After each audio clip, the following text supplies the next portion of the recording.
Antes que nada, me gustaría explicar la razón por la cual escogí como temática toda una materia, la cual es el área de filosofía.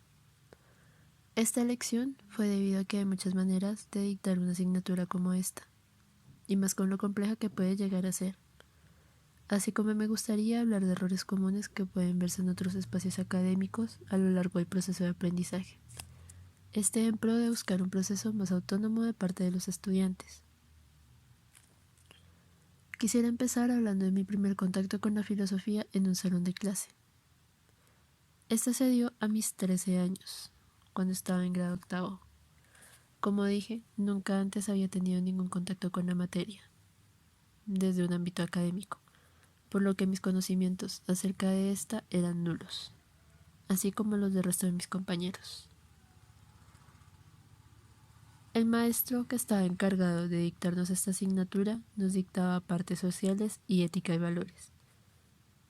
Esto hacía que mezclara los tiempos de las clases, tomando horas de filosofía y ética para explicar temas de sociales.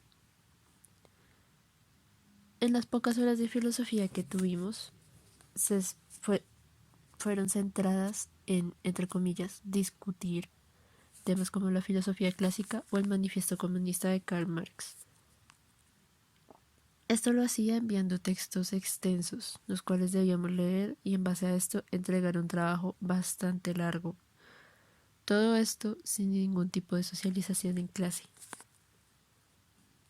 El problema con esta metodología era que el maestro no sabía cómo manejar un grupo como en el que yo estaba. La clase se convirtió en un espacio destinado a otras asignaturas y para hacer trabajos sin ningún tipo de reflexión de por medio, lo cual se vio empeorado por la actitud de mis compañeros hacia la clase, lo cual no fue la mejor. A mi parecer, hubiera sido mucho mejor darle a la asignatura el tiempo justo, no relegarla a un tiempo tan corto. Esto también teniendo en cuenta lo pesado y ladrilludo que pueden ser muchos de los temas sin su correcta explicación.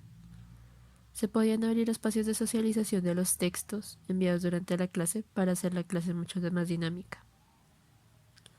Al año siguiente tuve un espacio bastante similar, en el cual el maestro, según él, buscaba un método más universitario y autónomo, en el cual se pedía una investigación acerca del tema, del cual se fuera a hablar en la clase. Seguido a esto, se nos daba el espacio para hacer la socialización entre nosotros.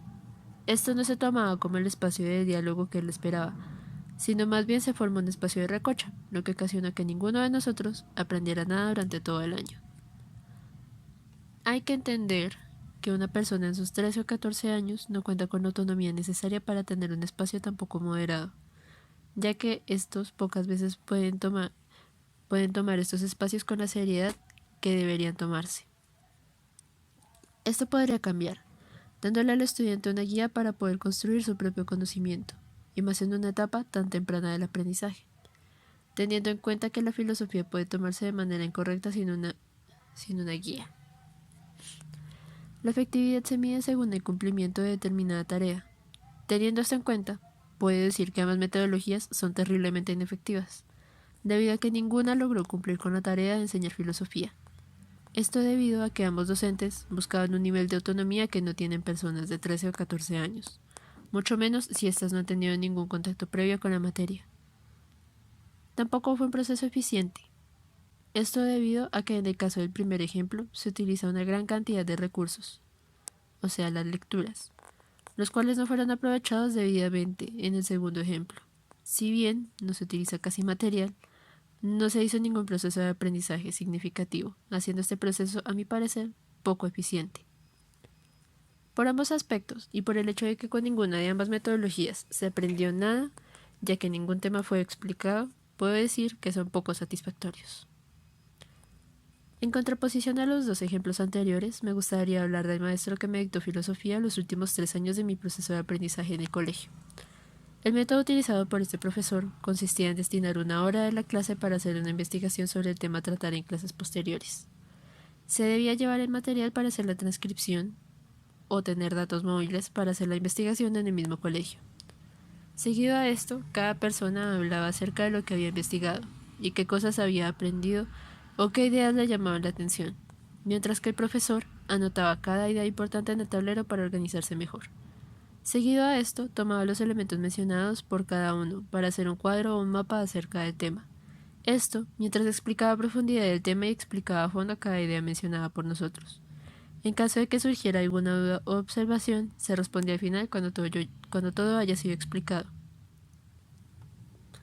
A comparación de los ejemplos anteriores, no le veo problemas. Este cumple con su tarea, la cual era enseñar filosofía. Esto debido a su manera tan sencilla de explicar las cosas, por medio de ejemplos cotidianos y una manera jocosa de explicar los temas.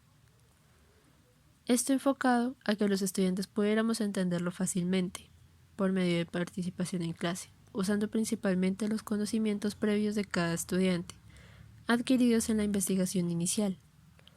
Cuando se utilizaba algún apoyo extra, como videos o imágenes que se utilizaban para casos muy concretos. Esto da una sensación de satisfacción al tener la clase, puesto que la facilidad de entender los temas y la manera como todas las ideas eran aclaradas hacían la clase un espacio ameno y agradable, haciendo esta clase efectiva, eficiente y satisfactoria. Cabe resaltar también las diferencias entre las metodologías de aprendizaje, siendo las que más autonomía exigían en personas de menor edad las que según mi punto de vista fracasaron, siendo las que ofrecía la guía para orientar los conocimientos previos del estudiante la que mejor resultados tuvo.